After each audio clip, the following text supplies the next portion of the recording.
Hello and welcome. This is Microsoft Flight Simulator, and today I would like to talk briefly about the TFDi MD-11 as promised. This video is gonna be very quick. Well, I try to anyway, and it might not be as polished as usual. I'm literally between two real-world flights. Just got back late last night, and in 2 hours I'm back in my uniform, flying again for another 4 days. Yeah, but summer is very busy, so I try to squeeze in some videos whenever I can. Okay, so let's talk about this aircraft. First of all, I keep reading online that people refer to the MD-11 as an old classic airliner. I'm sorry, but that is nonsense. The MD-11 is actually younger than the A320 and was released at the same time as the Boeing 777. And I've never heard anyone referring to the 777 as an old classic airliner.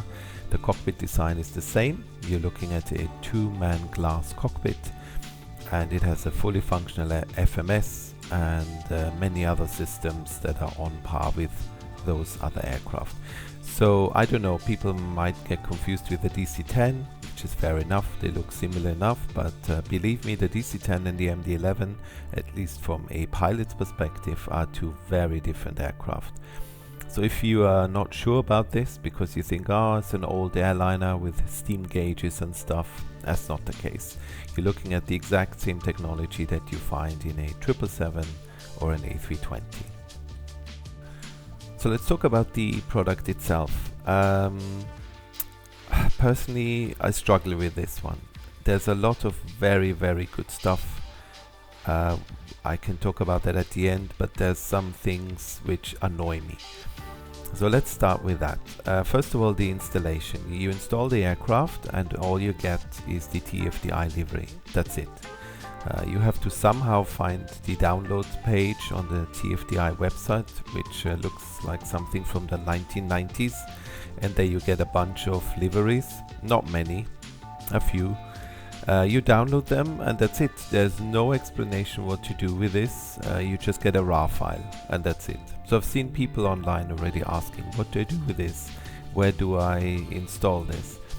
Yeah, I'm sorry, that's not good enough. At this price range, if we look at the Phoenix A320 or the PMDG products, even freeware airliners, they all have a full installer, including a livery installer, which enables you to select liveries and of course update them, because that's the next thing. This aircraft had a few updates, and there are repainters out there that have created some really cool liveries for this aircraft that are missing, but many of them don't work anymore, and they are getting frustrated, and some of them have said they are not gonna repaint until this aircraft is finished.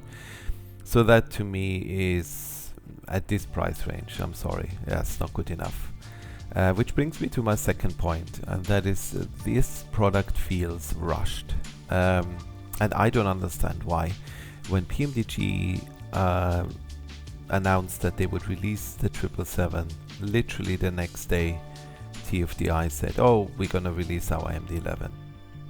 And I don't get it, I really don't. These are two completely different aircraft.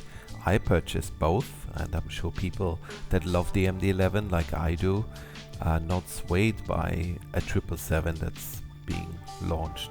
So we ended up with a product, first of all, one engine variant is still missing as of making this video. They did say it's coming, but I mean, it should have been there from the beginning. And secondly, I don't know, it's just, it feels rushed with deliveries, and I still get crashes to desktop, especially at the end of a flight. When I want to go back to the main menu, the sim just crashes, and this only happens with this aircraft.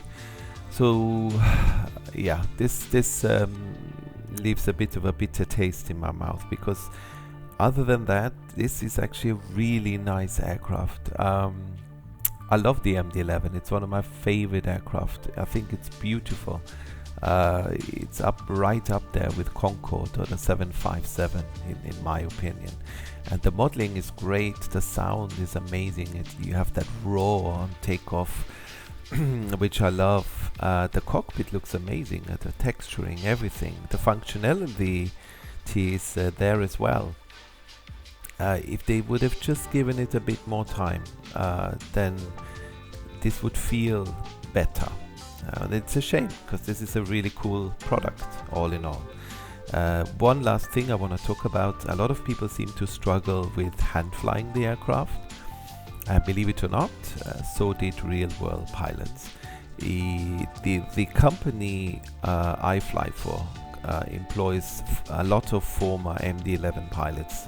I've spoken to them extensively about this aircraft. Some of them were really nice. They sent me some documents, and they all said the same. It's a beautiful aircraft. The cockpit is great. It's big, it's spacious. You have those big windows. It's very bright. It's not too noisy, but when you hand fly the aircraft, you really need to be precise.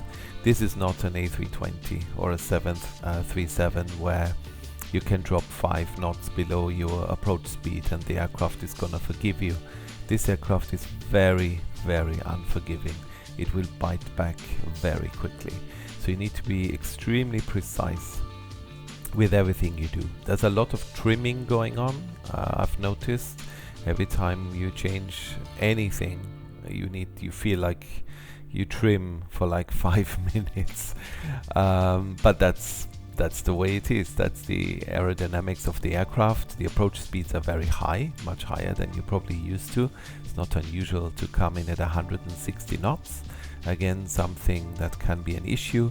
The Kai-Tak approach, I was told, was particularly difficult with those high speeds because the wind would often come from the right, and at those high speeds you would have to bank almost 30 degrees to make that final turn onto the center line.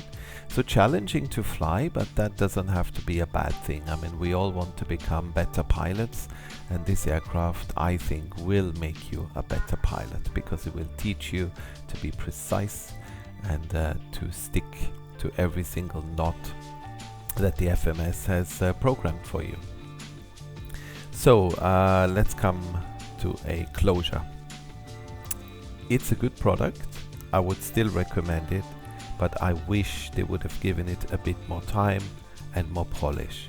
I hope they add a livery installer in the future. I think this is something we can all expect by now. The current way of getting liveries is just not good enough, and I hope future patches will iron stuff out like my crashes I had. Because other than that, when I fly it, when hand fly the aircraft, it's great. It feels cool. It's a really pretty aircraft. It's well modeled. The flight model feels really good. So there's a lot of really good stuff about this. Yeah, I just wish they would have waited a bit longer. That's basically it. So would I recommend it? Yes, I would.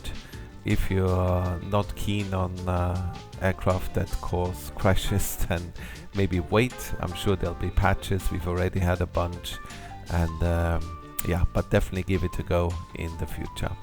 And that's it from my side. I hope you enjoyed the video. I hope this was useful, and I look forward to seeing you again in the near future. Until then, all the best. Bye bye.